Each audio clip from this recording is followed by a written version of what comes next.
So today, unboxing nitong Xiaomi 6 ampere na type C. So para to dun sa charger ko ng Poco X3 Pro dito. Kasi sira na itong kasama niyang cable, no? Ito. Pero gumagana pa rin siya. Kapag ka nagalaw lang, nawawala yung turbocharge kasi ito ay putol na. Ang nakalagay dito ay 3 ampere. So ito 6 ampere. Ite-testing ko siya, no, kung kaparehas ba siya nitong original cable. Ito ay 33 watts na charger. Kasama siya dito sa Poco X3 Pro. And then may ginamit din akong wire. Itong bobbin. USB-C to USB-C to eh. Gumagamit lang ako ng ito. Adapter. So, tingnan natin yung pagkakaiba nitong wire na to. Ito yung original na.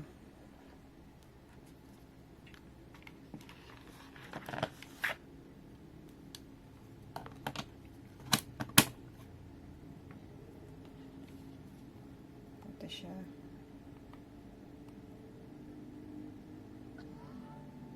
Yan, turbocharge. Meron siyang decimal na ito sa percent niya. So yan yung gusto kong mabili na wire, yung merong decimal, yung kagaya nitong itong wire na to na original na. So ito titingnan ko kung ganun siya. Ito kasing bobbin, try ko rin tong bobbin na.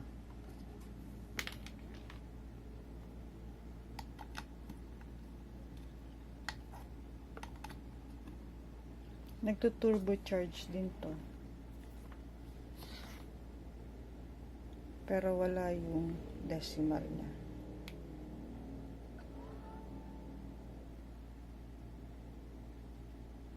Yan, nag-umpisa muna siya sa normal, then quick charge, and then tsaka siya magto-turbocharge.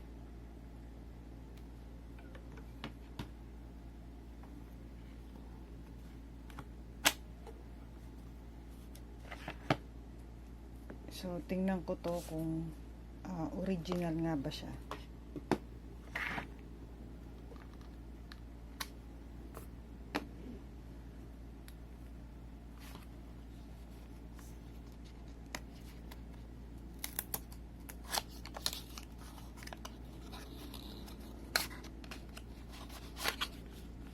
Ayan.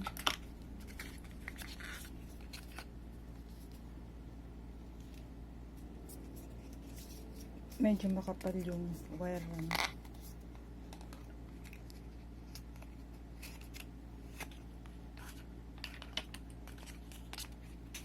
Meron din siyang dito, documentation.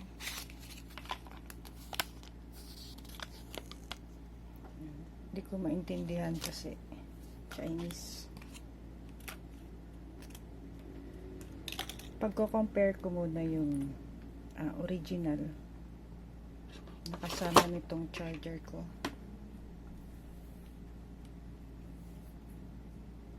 So ito yung bago, and then ito yung original na.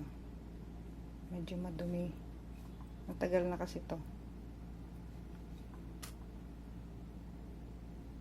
So yan. And yung nakalagay dito ay 6 ampere. Ito naman ay 3.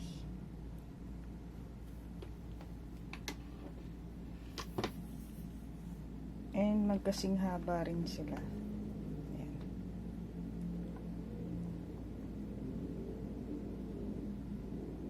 parehas na parehas.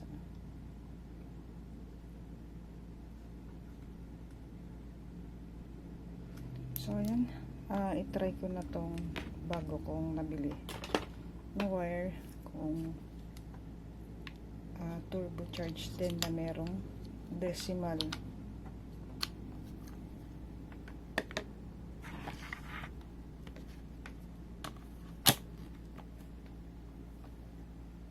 Okay.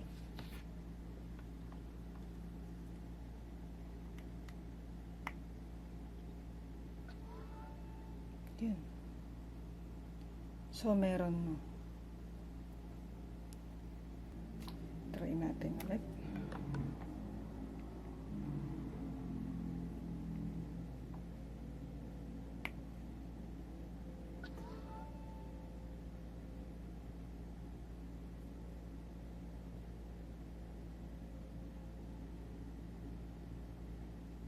Yun. So original to. Itong nabili ko. Around 200 pesos lang to. Yung ibang nabibili guys, wala siyang meron din siyang turbocharge. Ganito rin yung itsura niya. Nasa 100 plus ata yun. Wala siyang decimal dun sa pinakang percentage niya. Pero makikita mo dun yung Mi turbocharge, no? Kagaya dito sa wire ng bobbin. Ito. Okay. Ilalagay ko na lang yung link doon sa ibaba ng pinagbilhan ko nito.